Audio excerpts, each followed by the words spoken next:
Réduire, voire interdire l'usage des réseaux sociaux, l'idée ne fait pas le bonheur de certains collégiens. Parce que c'est pas une mauvaise chose, mais il faut pas non plus nous priver de tout. Il y aurait même plus d'ambiance, on pourrait plus rien s'envoyer. On n'aura plus de moyens pour s'occuper.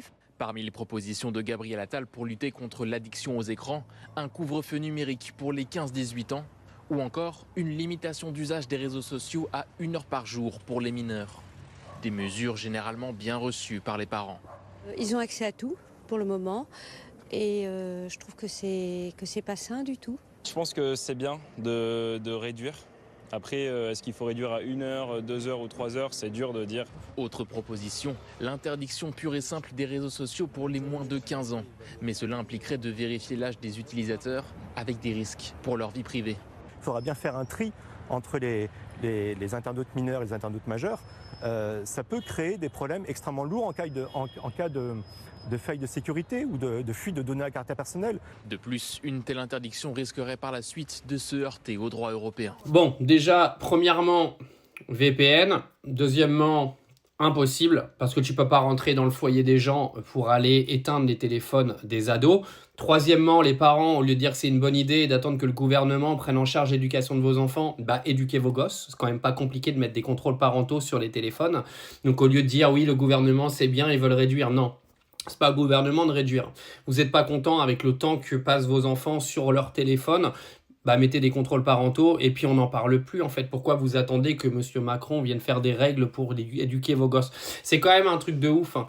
Parce que les parents, c'est les premiers à chialer quand on vient faire l'éducation sexuelle de leur môme à l'école, et ils ont raison. Quand on vient gronder leurs petits-enfants à l'école parce que ils ont fait une bêtise et qu'il faut rien leur dire, là c'est les premiers à ramener leur claque-merde. Et puis là, ils vont dire non mais c'est une bonne idée parce qu'il faut réduire les écrans. C'est pas au gouvernement de réduire les écrans, c'est à vous. Et si vous n'êtes pas capable de faire ça avec vos mômes, faites pas de mômes. Et puis la société s'en portera d'autant mieux, ne vous inquiétez pas.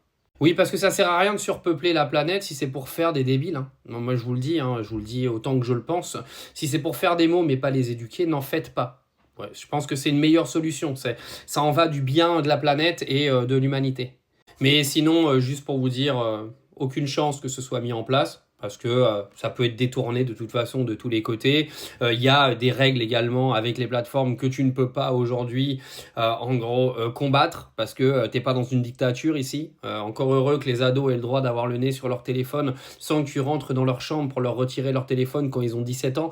Parce qu'excusez-moi, mais faire des règles pour les 15-18 ans, c'est un petit peu les infantiliser quoi. C'est pas des bébés, hein. On parle de gens qui ont entre 15 et 18 piges. Donc calmez-vous 2 secondes et laissez-les respirer quand même.